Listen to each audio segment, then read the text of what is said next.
Hola, ¿qué tal? Muy buen día. Sé bienvenido a este canal de YouTube, donde a lo largo de algunos meses voy a estar subiendo contenido donde vamos a estar estudiando la Confesión Bautista de Fe de 1689.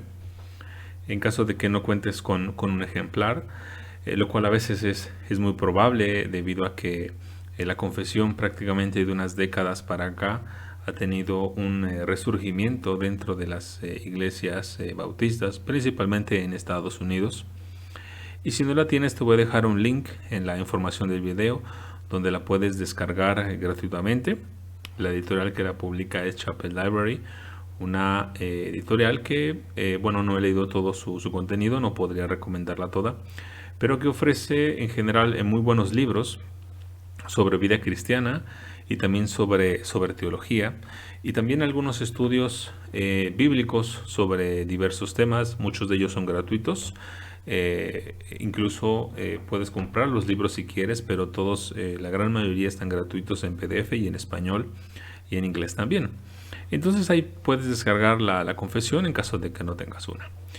Pero bueno, antes de continuar con esta lección, de la que te agradezco mucho que estés aquí, porque es una lección introductoria a la confesión, donde ya habrás visto por el título, pues vamos a estar estudiando cuál es la importancia y la legitimidad que tienen las confesiones, que no solamente hay una de ellas, hay varias. Y bueno, antes de pasar a eso, pues quisiera presentarme un poco para que me conozcas. Esto no lo voy a hacer en los otros videos. Pero bueno, mi nombre es Aegatl Muñoz González. Yo soy licenciado en letras. Posteriormente el Señor me permitió estudiar una maestría en literatura mexicana y también pues por la gracia de Dios estoy continuando mis estudios a nivel de doctorado. Estos los realizo en la Universidad Autónoma Metropolitana en el campus Iztapalapa. Y bueno, todo esto relacionado con la literatura, que es a lo que yo me dedico. Mi oficio es que soy profesor universitario de la Universidad Autónoma de Aguascalientes. Y bueno, pues por la gracia del Señor, el Señor me rescató a la edad de 20 años, donde me sacó de mi inmundicia y me continúa santificando por el poder de su Espíritu. Y le doy gracias al Señor porque a través de los años ha puesto a distintas personas que me han enseñado las escrituras y que también me ha permitido ir adquiriendo a veces algunos libros o consiguiendo algún material que pues ha traído mucho gozo a mi vida. Entonces, el objetivo de este canal es pues simplemente que estudiemos juntos la Confesión Bautista de Fe de 1689. La creación de este canal surge por un motivo en particular. Ese motivo no es la monetización de este canal, todo lo contrario. Eh, Sino el motivo de esto es que, de acuerdo al sitio Training Leaders International, son datos que me parecieron inclusive alarmantes. De acuerdo a algunas estadísticas que ellos han estado realizando. Bueno, en el mundo tenemos alrededor de 2.2 millones de iglesias evangélicas. Eso es increíble, es un número muy grande, donde, de acuerdo a los estudios que ha realizado esta institución, solamente alrededor del 85% de esas iglesias cuentan con pastores que nunca han tenido una formación teológica formal, ¿no? Nunca han ido, por ejemplo, a un seminario y a veces más bien lo que ellos conocen de la palabra de Dios es lo que han pescado, que han tomado a lo largo de los años, que han retenido con la memoria. Y si eventualmente algunos de ellos han podido comprar libros, lo han hecho. Otros a veces han asistido a talleres de coaching, de liderazgo, donde se busca la creación de líderes, pero a veces estas formaciones de líderes parten de conceptos que no necesariamente son bíblicos. Además de eso, se estipula que aproximadamente 5 millones de pastores no podrían ni siquiera contar con un acceso formal a un entrenamiento bíblico. Y pues a veces se debe a que algunos de los seminarios son bastante costosos, al menos para algunos países que, por ejemplo, como México, donde consultando cuánto sería más o menos el costo de que una persona pudiera estudiar en un seminario, pues es altísimo. Estaremos hablando de que pocas personas, incluso en nuestro país, pudieran conseguirlo. Y por supuesto, cuando hablamos de pastores, algunas iglesias no pueden hacer esto. Entonces son unas situaciones que me parecen bastante desfavorables. Incluso en este mismo institución, también dentro de sus números han mencionado que si todos los institutos cristianos que existen, es decir, todos los seminarios, operaran al 120% de su capacidad, esto es decir, que no solamente aceptaran a todos para que enseñaran sus aulas, sino que incluso sobrepasaran en 20 puntos más su capacidad, todavía aún así solamente menos del 10% de los pastores podrían ser entrenados. Entonces, estamos en una situación en la que tristemente en muchas de nuestras iglesias los líderes, misioneros, plantadores de iglesias o incluso pastores han recibido poca o nula educación formal cristiana. Y sobre todo estos números pueden asustar un poco cuando pensamos que, otra vez de acuerdo a este sitio, alrededor de cada año, aproximadamente 174,000 personas llegan al cristianismo. No necesariamente estamos pensando que todos son salvos, pero este número de personas suele llegar. Y cada año se abren aproximadamente 50,000 nuevas iglesias. Por ejemplo, el caso de Colombia es fantástico en un sentido, en otro no conozco Colombia, entonces posiblemente estos no sean datos que algunos los puedan alentar, porque hubo un punto en donde en Colombia, por ejemplo, cada día se abrían aproximadamente 2 iglesias, lo cual no significa que sea, digámoslo así en términos, un país bendecido, ¿no? Sino que a veces esas iglesias han surgido por rivalidades, por rencillas, por querer formar mi propia iglesia, o porque salí peleados con todos, porque a nadie aguanto en otras iglesias, porque me he peleado, no he sabido pedir perdón, no me he humillado y entonces fundo mi nueva iglesia, ¿no? Esta situación es alarmante. Y también hace unos años, por si fuera poco, el sitio de Ligonier Ministries también publicó encuestas en este sentido. En este caso, la encuesta que se hizo a cientos de norteamericanos era sobre cuál es el estado de la teología en Estados Unidos. Y por supuesto, los números dejaron mucho que desear, al grado que había un porcentaje alto de personas que consideraban que Cristo no es la única manera de ser salvo. Ya cuando hay ese tipo de datos, debemos de pensar muy bien las cosas como creyentes, incluso tratar de tratar de apoyar a nuestros hermanos. Entonces, por supuesto que no me estoy colocando como alguien que sea una suerte como de maestro a cientos de personas. No es esa mi intención. Mi intención es simplemente dar a conocer un documento histórico, un documento que también en lo personal es muy importante, un documento en el que yo creo firmemente que tiene un resumen exacto de las doctrinas bíblicas y que además a mí me identifica como bautista. Hay varias denominaciones, metodistas, presbiterianos, luteranos, pero yo creo que este documento que vamos a estar estudiando a lo largo de varios meses contiene de una manera resumida, de una manera exacta, aunque no necesariamente de una manera sencilla, las doctrinas bíblicas. Pero seguramente cuando nosotros estamos pensando en esto, probablemente pensemos, bueno, ¿qué es eso de una confesión, no? Seguramente nos asusta el hecho de pensar, bueno, me van a imponer una manera de creer, de cómo entender incluso la palabra de Dios. Bueno, no queremos hacer eso, pero lo que sí queremos hacer es llamar la atención a un principio fundamental que se encuentra en las Escrituras, que es el propósito de la iglesia.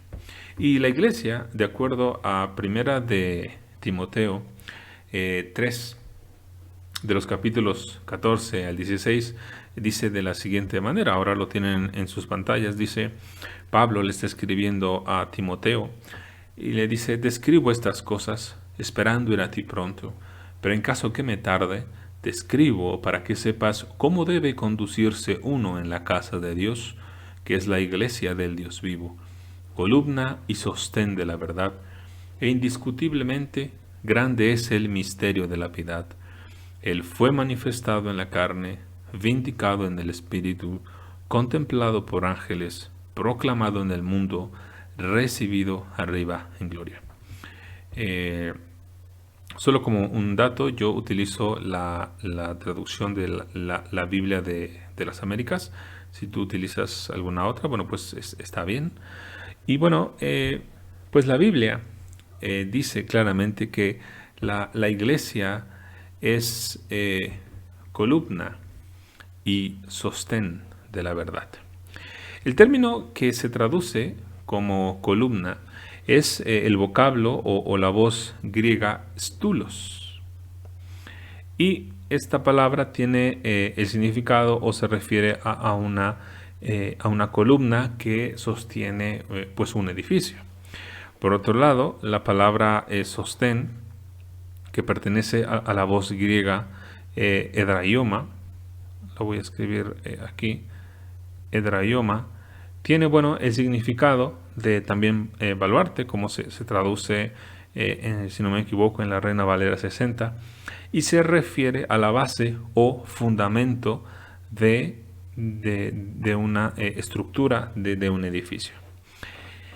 Y por supuesto, la verdad en este texto se refiere a la revelación especial que Dios ha hecho, que tiene su centro en el ministerio de la piedad. ¿Y qué es esto de ministerio de la piedad? Bueno, no es otra cosa sino el Evangelio de Jesucristo.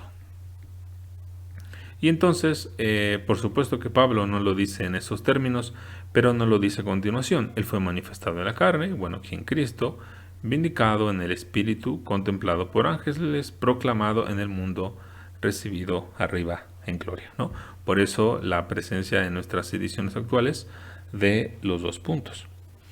Por supuesto que no nos vamos a detener en el contenido completo de estos versículos, y solamente vamos a apuntar que cuando la iglesia es designada como columna y sostén de la verdad, quiere decir que Dios la instituyó con el propósito de conservar pura la verdad, defenderla del error y de los ataques y también de transmitirla. En el cumplimiento de este deber es que la iglesia ha publicado confesiones de fe. De hecho, es la misma razón por la que como creyentes incluso hacemos libros, que hacemos himnarios, hacemos otro tipo de documentos que nos ayuden a la enseñanza de la palabra, que de alguna manera se quede eso de una manera en la memoria o donde podamos consultarla. Es decir, una explicación de lo que contiene la Biblia. Pero por supuesto, se han levantado voces que cuestionan si es legítimo hacer esto. Es decir, ahora nosotros nos referimos a si es legítimo la redacción de confesiones. Y bueno, estas voces que se levantan en realidad ocultan pues una influencia del relativismo. Hay en ellos también un sentimiento de anti-autoritarismo, es decir, que no les gusta que les digan en qué ellos deberían de creer. Y por supuesto a veces hay una influencia de aislacionismo, es decir, que se quieren aislar de todos los demás.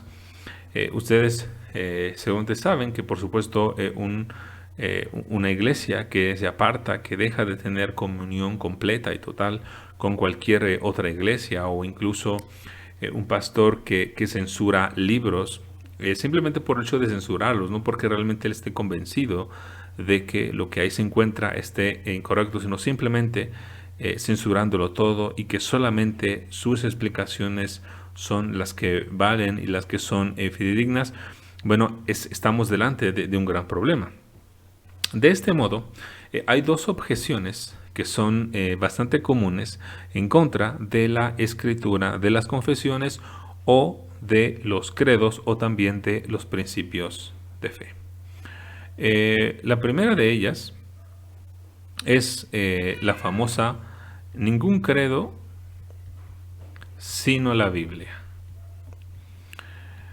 Que esta frase, bueno, suena incluso muy bonita, ¿no? Yo no creo en ningún credo, sino solamente en la Biblia. Entonces, esta afirmación parece ser que no socava la autoridad de la Biblia, pero en realidad la frase es con la que se suelen ocultar las herejías. Y esto quizá les sorprenda un poco, porque hubo un escritor por ahí que redactó el siguiente texto. Y dice: para alcanzar la verdad debemos desechar los prejuicios religiosos. Debemos dejar que Dios hable por sí mismo. Apelamos a la Biblia para la verdad. Esto viene en una publicación que se llama Sea Dios Veraz. Y por supuesto que cuando la leemos seguramente pensamos que esta frase está bien, incluso suena bastante bíblica. Suena en el sentido, por supuesto no me refiero a que esto sea extraído directamente de la Biblia, sino en el sentido de que parece que coloca la Biblia como la máxima autoridad, lo cual nosotros no negamos, que a la Biblia sea la máxima autoridad. El problema es que Sea Dios Veraz es una publicación de los Testigos de Jehová. Entonces, una secta como esta oculta su error detrás de la utilización de las palabras mismas de la Biblia. Cualquiera de ustedes que haya hablado con algún testigo de Jehová sabrá esto, que aunque lleguen a utilizar una Biblia muy semejante, por supuesto que hay alteraciones en traducción, pero por supuesto, a pesar de que dicen que están utilizando la Biblia, utilizan esto de pretexto para dar a conocer su herejía, que es que, entre muchas otras, que Cristo no es Dios, es que Cristo no es una deidad, que Él está totalmente por debajo del Padre y que no es Dios mismo. De lo anterior se desprende que no es suficiente tener una idea muy general o vaga de los conceptos bíblicos.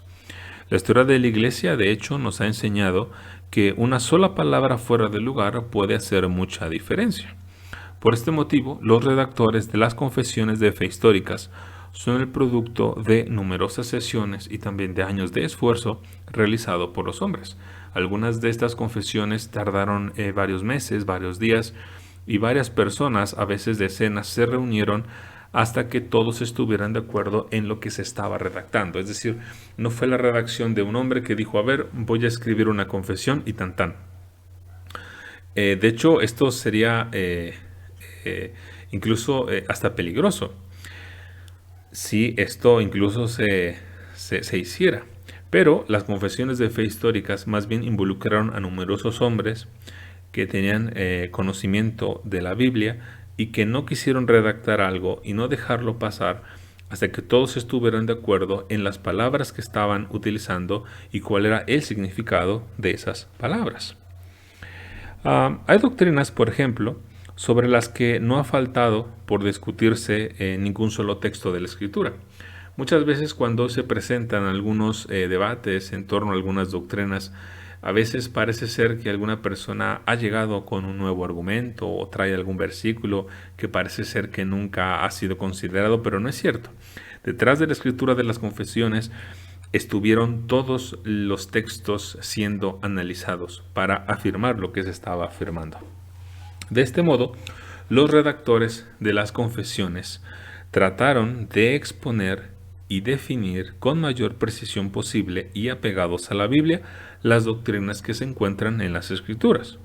Ahora bien, las escrituras de fe reformadas, esto es, las que fueron escritas después de la Reforma Protestante que inició Martín Lutero, no pretenden convertir en verdad algo que no sea verdad anteriormente, ni tampoco tienen el objetivo de obligar a los hombres a creer algo que no estén ya obligados a creer sobre la base del testimonio y la autoridad de la Escritura. Es decir, una vez que vamos a la Biblia y si vemos que algo ahí es tan evidente y nosotros aún así lo negamos, entonces una confesión no le está haciendo daño a esa persona. Más bien esa persona en su incredulidad, en su rebeldía, pues no quiere escuchar lo que dice la Biblia ni hacerle caso. Recordemos también, y esto es importante mencionarlo, que la palabra credo, que de hecho significa creo, o la palabra confesión son solamente declaraciones de fe y como tal no disminuyen la autoridad de la Biblia. Por ejemplo, si yo digo la frase creo en Dios o digo la frase creo en Cristo, bueno, son credos, aunque éstas sean breves. Y no por el hecho de decirlos estamos socavando la autoridad de la Biblia. De hecho, generalmente cuando una persona es bautizada se le suele preguntar su credo, aunque a veces a manera de una respuesta donde el candidato a bautismo y que está preparado en las aguas para descender, pues se le pregunta qué es lo que cree y generalmente se le piden respuestas afirmativas o negativas. Por ejemplo, se le pregunta, ¿cree usted en Jesucristo como único y suficiente Salvador? Entonces, por supuesto, el candidato a bautismo se espera que diga que sí. Si dice que no, pues evidentemente se cancela el bautismo. Pero de hecho se les está pidiendo que den cuenta de su credo, es decir, de su confesión. Y por supuesto, ellos están haciendo una declaración pública de la fe. Entonces, una confesión, y en ese sentido, cuando es a veces solicitada por los hombres o cuando uno lo escribe, es precisamente una declaración. Voy a corregir esa letra. Es una declaración pública. ¿De qué? Pues de fe, ¿no? De esta manera, o bueno, más bien, los que dicen no confesar otro credo más que la Biblia, en realidad tienen un credo, aunque este no esté escrito. Hay algunas personas que incluso dicen, bueno, yo no necesito de una confesión y no son necesarias, ¿no? Pero, aunque digan que no son necesarias, tienen que reconocer que ellos tienen un credo, aunque no haya sido escrito. Ya sea se trate de individuos o de iglesias, todos tenemos una confesión de fe escrita o no escrita, pues todos afirmamos cosas sobre las doctrinas contenidas en la Biblia.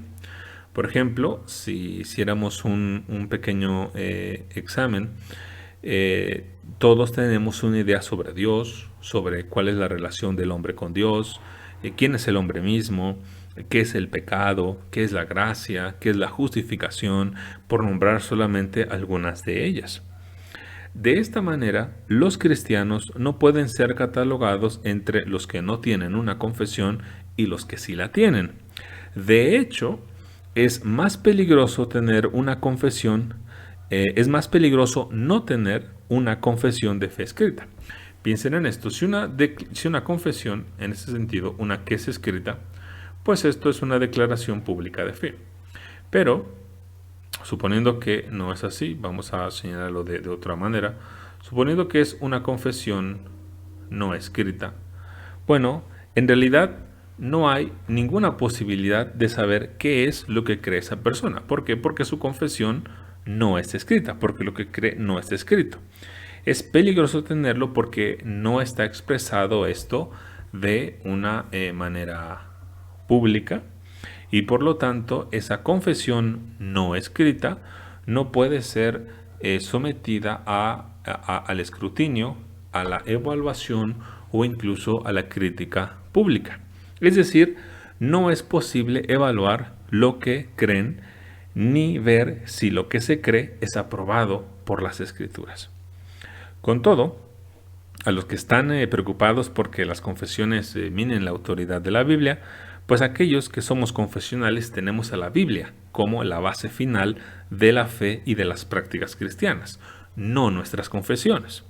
Y en este sentido es legítimo expresar el acuerdo que se tiene en cuanto a las doctrinas de la Biblia en forma escrita. Ahora, la segunda de las objeciones que se presentan en contra de la Biblia es la que va en el sentido de una confesión socava mi libertad. Socava mi libertad. Bueno, algunos consideran que las confesiones implican una contradicción con la libertad de conciencia delante de Dios. Algunos opinan que toda autoridad es perjudicial para la libertad de las conciencias. Siguiendo este hilo de pensamiento, la mayoría de las personas están de acuerdo que si hay una confesión, esta es mejor que sea en términos generales y vagos. Y si así lo desean, es porque en realidad quieren ser libres de las restricciones de la Biblia. Otros opinan que las conciencias deben estar ligadas únicamente a la palabra de Dios. Y aunque esto es cierto, si alguien está persuadido de que el contenido de una confesión es bíblico, entonces la confesión de fe no está haciendo daño a la conciencia. De ahí la importancia de que una confesión de fe esté escrita. Seguramente muchos problemas, desvíos o herejías que han llegado a las iglesias hubieran sido frenados si aquellas iglesias reconocieran qué es en lo que como iglesia creen. Pensemos, por ejemplo, vamos a poner un ejemplo. Y pensemos que, bueno, vas de paseo, estás de vacaciones por una ciudad y estás buscando una iglesia donde congregarte mientras regresas a tu ciudad. Entonces, imagina que ves una iglesia, esta va a ser la iglesia número 1, y en esta iglesia hay un cartel que dice, bienvenidos solo los que creen que existe Dios. Bueno, ¿quién podría entrar a esta iglesia? Si eso es una iglesia en donde son bienvenidos los que creen que existe Dios. Bueno, pues sin duda alguna podrías meter a judíos, podrías meter a cristianos, podrías meter a católicos romanos, podrías meter incluso a todas las personas de las religiones orientales, podrías incluso meter al Islam. Es decir, varias personas podrían entrar en esa iglesia. Pero digamos que sigues avanzando y ves que entonces aparece otra iglesia. Vamos a poner la iglesia número 2. Y esta también tiene un cartel que dice iglesia de los que creen en Dios y en Jesucristo. Bueno, ¿quiénes entrarían a esta iglesia? Bueno, pues los judíos ya no entrarían, seguramente entrarían los cristianos, seguramente entrarían los católicos romanos y seguramente también algunas sectas del Islam, no muy seguramente, esto lo voy a poner así como signo de interrogación. Pero todavía mucha gente entraría. Ahora, digamos que bueno, tú sigues avanzando y ves otra iglesia. Vamos a poner esta iglesia número 3. Y esta también tiene un cartelito que dice Iglesia de los que creen en Jesucristo como único intermediario de los hombres. Entonces, seguramente si eres cristiano, podrías decir, bueno, seguramente en esta iglesia yo sí iría. Y seguramente la visitarías. Ahora, pero si somos honestos, todavía no sabemos si esta iglesia que cree, por ejemplo, acerca de la Biblia. No sabemos qué cree, por ejemplo, acerca de Dios. No sabemos qué cree acerca del pecado. Quizás solamente lo ven como un problema, como un defecto, pero en realidad no es más allá de eso. Seguramente no sabes qué piensan, por ejemplo, sobre los últimos tiempos. Y esto, ¿por qué es así? Porque resulta ser que en algo se parecen cada una de estas iglesias imaginarias que he supuesto.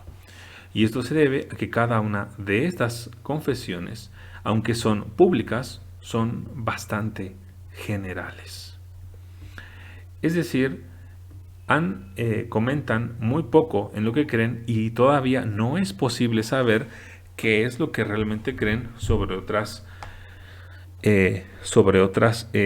doctrinas. Ahora, ¿recuerdas cómo iniciamos? Iniciamos diciendo que la iglesia es columna y sostén de la verdad.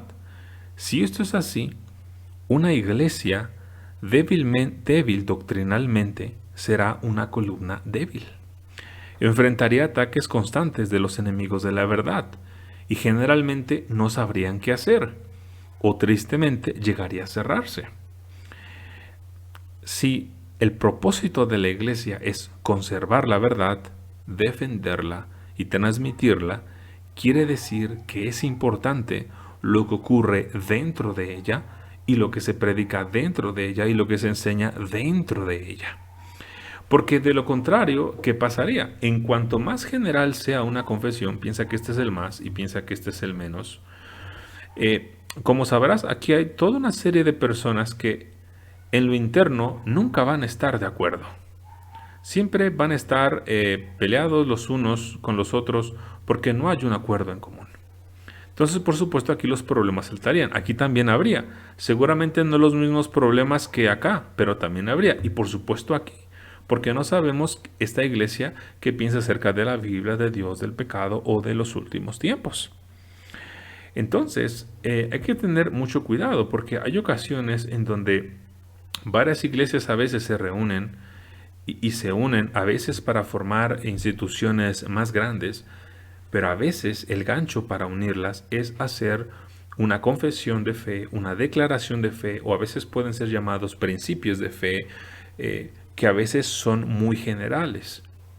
Pero en realidad lo que están haciendo es que más bien de entrada están minando la unidad que podría existir. Por supuesto, no estoy defendiendo la creación de instituciones e iglesias, estas cuestiones que se llaman instituciones paraeclesiales. Solo estoy poniendo un ejemplo al respecto. La Biblia, por ejemplo, volvamos al caso de la iglesia tercera, tiene mucho que decir acerca de quién debería ser pastor, acerca de cómo alguien llega a ser pastor, qué elementos deben de formar parte del culto, cómo debería de ser la adoración, cuáles son las ordenanzas que debe realizar, cómo debería de ser el proceso de disciplina, cómo debería ser conformada la membresía y cómo debería de ser la comunión entre sus miembros, quién puede predicar, cómo debería de ser la predicación, incluso cómo debería plantarse una iglesia. Te sorprendería saber que la Biblia tiene respuesta para todas estas preguntas. Y muchas veces estas preguntas a veces son dejadas a veces a la imaginación de las iglesias o de sus líderes. Habiendo dicho esto, podemos pensar en 5 puntos en 5 sencillos puntos sobre por qué son necesarias las confesiones de fe. Entonces vamos a ponerlo aquí a manera de pregunta. ¿Por qué son necesarias las confesiones. Lo escribo en plural porque evidentemente son varias las confesiones y varias las iglesias que se someten a una confesión, aunque son varias, o que se suscriben, perdón, a una confesión. Entonces, una de ellas va a ser precisamente porque promueven la unidad de la iglesia. Quizá seguramente has escuchado un dicho que dice que la doctrina divide, pero en realidad es el error el que divide. Pablo, en la primera carta a los Corintios, te voy a anotar aquí el versículo, primera carta a los Corintios, capítulo 1, versículo 10, dice: Os ruego, hermanos, por el nombre de nuestro Señor Jesucristo, que todos os pongáis de acuerdo, y que no haya divisiones entre vosotros, sino que estéis enteramente unidos en un mismo sentir y en un mismo parecer. Como verás, Pablo mueve a la iglesia de Corinto. Si sabes algo sobre la iglesia de Corinto, sabrás que realmente estaban en problemas muy fuertes. Y Pablo los llama a la unidad. ¿Cómo se consigue esta unidad? Que se pongan de acuerdo. No que cada uno crea lo que todos creen y que se respeten y que se toleren mutuamente. No, sino que se pongan de acuerdo. Que no haya divisiones entre ellos. Es decir, que en realidad lo que divide a una iglesia es el error, pero no la doctrina. Bueno, no la doctrina establecida tal cual como le enseña la Biblia. Vamos a sumar a primera de Corintios, capítulo 1, versículo 10, otro texto más. Y este lo vamos a encontrar en el libro de Romanos, capítulo 16, versículo 7. En él leemos: Yo os ruego, hermanos, que vigiléis a los que causan divisiones y tropiezos contra las enseñanzas que vosotros aprendisteis, y que os apartéis de ellos. ¿Te fijas? Pablo está señalando que hay que rechazar, hay que vigilar quiénes son aquellos que están causando divisiones entre ellos, por supuesto trayendo una forma de enseñanza que no es la que Pablo les ha enseñado. De este modo, una confesión de fe que nos ayude a distinguir la verdad del error promoverá, sin duda alguna, la unidad de la iglesia. Ahora, segundo punto. El segundo de ellos es que las confesiones de fe son necesarias para la proclamación y para la defensa de la verdad.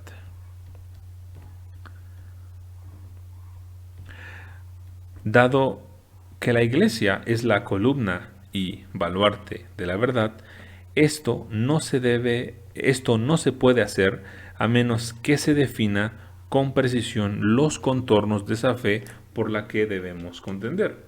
Por ejemplo, de acuerdo al testimonio de la Escritura, si tienes por ahí tu Biblia, te invito a que busques Judas, versículo 3. Y en ella, y en esta carta encontrarás que el versículo 3 dice: Amados, por el gran empeño que tenía en escribiros acerca de nuestra común salvación, he sentido la necesidad de escribiros, exhortaos a contender ardientemente por la fe que de una vez para siempre fue entregada a los santos. Es decir, aquí Judas nos está diciendo que debemos de contender por la fe.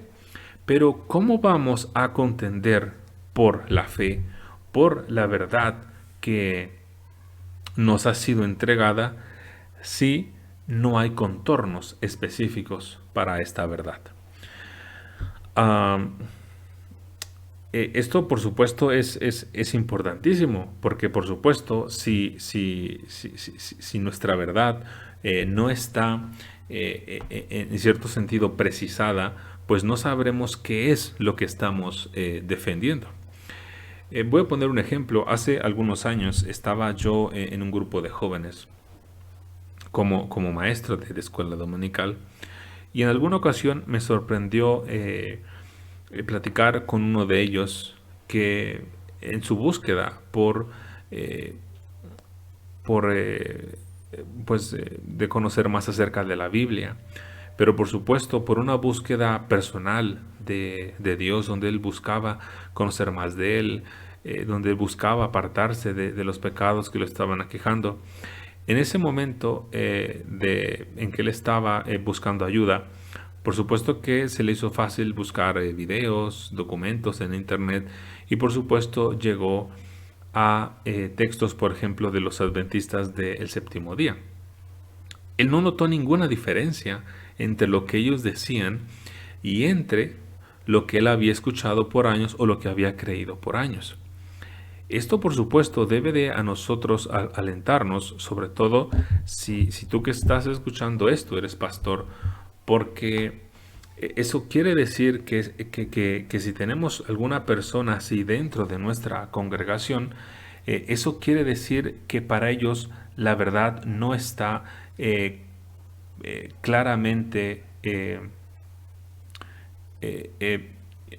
iba a decir, definida, de tal manera que cuando escucha más o menos un lenguaje semejante, cree que dicen lo mismo y pasa por alto todos los errores que están ocurriendo. Entonces, como verán, esto es muy importante. El tercer punto sería porque son necesarias para el mantenimiento de el orden de la iglesia. Hablamos aquí, por supuesto, de una iglesia local. Y, por supuesto, esto impacta en la membresía, ya que los que solicitan hacerse miembros están en armonía con la fe común de sus miembros. Incluso facilita el hecho de que una confesión esté escrita, facilita que una persona antes de unirse a una iglesia sepa en qué cree.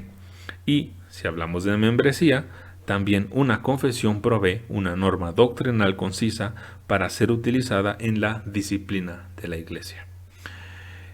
Por ejemplo, ¿qué pasaría si una persona está dando a conocer una enseñanza que es, por ejemplo, herética, pero que al hacerlo nadie en la iglesia le pone un alto, porque en realidad mismo la iglesia no puede distinguir entre la verdad y el error, y más aún no tiene ningún documento que le haga ver que está él en un error? Y por supuesto, de esto se desprende que no ve incluso nada que sea ajeno a la palabra de Dios. Hace, por ejemplo, algunos años, en una iglesia en la que me congregaba, llegó un joven que tenía muchos interés de conocer el cristianismo. Es una de esas personas que a veces uno puede dejarse engañar, porque una persona muy cuidadosa consigo mismo, con su cuerpo, con todo. Y eventualmente este joven me pidió hablar conmigo, quería conocer más acerca de la Biblia. Entonces nos quedamos de ver en un café y empezamos a platicar. Yo le dije que si él estaba dispuesto a tener un estudio bíblico, y por supuesto que él estuvo dispuesto a hacerlo. Entonces, cuando por fin nos vimos, empezamos a platicar, vimos la lección, pero eventualmente salió en lo que él creía. Él, por ejemplo, creía que todas las personas podían llegar a ser Cristo, que en realidad Jesucristo había sido simplemente un hombre especial que había llegado a la estatura de algo llamado Cristo, pero que en realidad no era el Cristo, y que él era un ejemplo a seguir, nada más, y que nosotros también teníamos la misma oportunidad de ser Cristos. Por supuesto que yo le dije que no, que el único Cristo que había era Jesucristo, y hablamos varias cosas que tienen que ver con la deidad y humanidad de Cristo, pero por supuesto este joven no estuvo dispuesto. Pues por supuesto el siguiente domingo ya no regresó, porque realmente anhelaba ser Cristo. Por supuesto, esta conversación, aunque yo la he dicho rápido, fue bastante lenta, porque en realidad en todo su lenguaje se ocultaba lo que en realidad él creía. Hasta que hubo preguntas directas, que fue que salió la verdad. Es decir, cuando se pide una confesión directa de lo que se cree, es cuando te das cuenta lo que cree esa persona, y por lo tanto se puede evaluar y se puede contrastar y se puede, por supuesto, evaluar a la luz de la palabra de Dios. El cuarto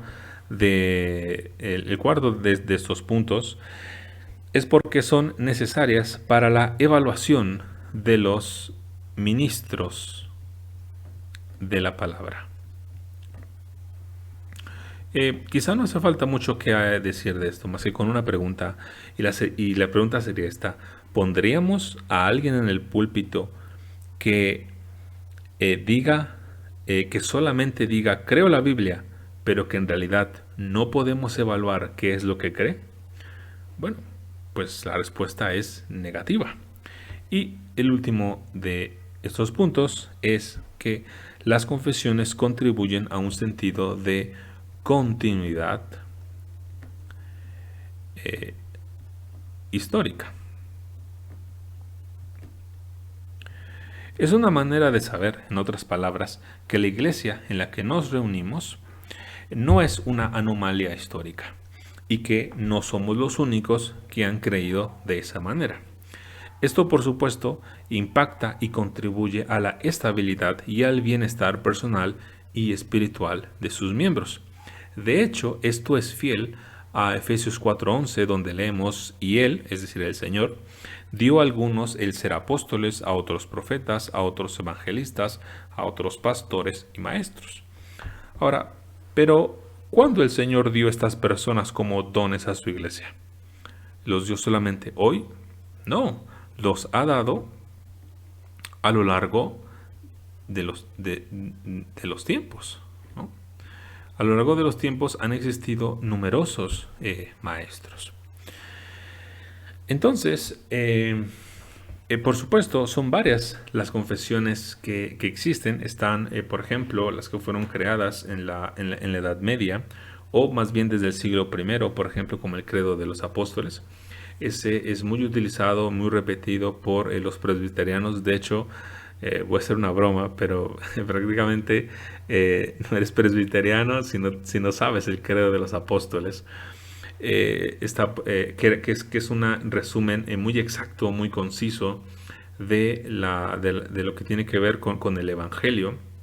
Es una manera muy exacta, muy concisa, muy breve, una síntesis tremenda para la verdad del Evangelio. Está, por ejemplo, el credo niceno y el credo atanasio, que en su momento, enfrentaron los ataques en contra de la doctrina de la Trinidad de Dios y también contra la deidad de Cristo. Está también la confesión belga, el catecismo de Heidelberg, los cánones de Dort, que surgieron precisamente en esta ciudad, en Dort. Está después la confesión de fe de Westminster, muy utilizado por congregaciones paedobautistas o también presbiterianas.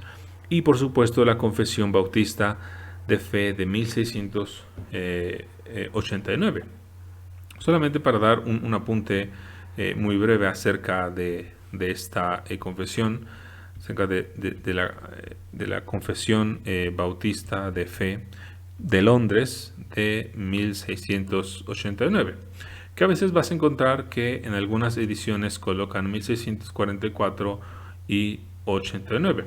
Esto es porque hubo una primera redacción en el año de 1644 y esto se debe a que en Londres había en ese año solamente 7 iglesias bautistas, y ellos no querían que fueran confundidos con la secta de los anabautistas. Muchos bautistas todavía en la actualidad creen que venimos de aquí. Y al hacerlo están pasando por alto el hecho de que, esto fue una secta y que además, fueron causantes de destrozos y de muchas agitaciones civiles. Entonces había un grupo de bautistas que los empezaron a identificar como anabautistas, pero ellos dijeron, no, nosotros no somos anabautistas y no queremos que nos liguen o que nos emparenten con ellos, así que redactaron una confesión, la de 1644, porque ellos además estaban viviendo en una época convulsa, en una Londres que perseguía la religión, donde incluso algunas denominaciones paedobautistas buscaban impulsar una religión nacional y a veces con el fin de perseguir a otras iglesias. Entonces, por supuesto, estas 7 iglesias redactaron esta confesión con el sentido de que vieran, nosotros no somos como los anabautistas. Es decir, es cierto, nosotros como ellos nos parecemos en que nuestro bautismo es por inmersión, pero nosotros no somos ellos.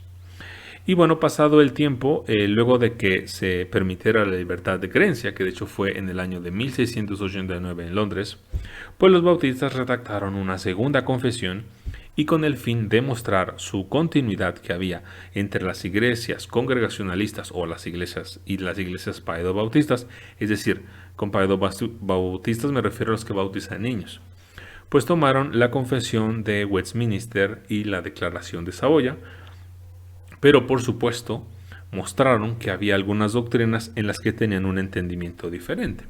Y donde está esa diferencia es en las doctrinas del pacto de Dios, que de hecho voy a decir unas palabras que quizás sorprendan a todos, pero somos bautistas, o si usted se considera bautista, somos bautistas porque tenemos una distinción fundamental en el entendimiento del pacto de Dios. Se puede decir que esta es nuestra doctrina, no que nos da el nombre, pero sí que nos define como bautistas.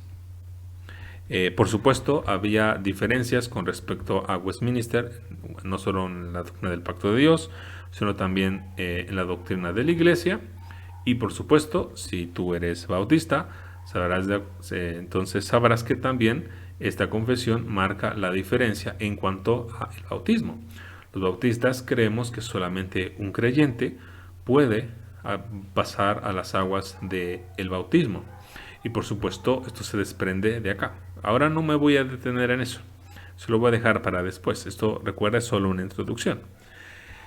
Entonces, pues habiendo dicho esto, te quiero dar la bienvenida a este curso. Si tú lo quieres compartir, bueno, adelante.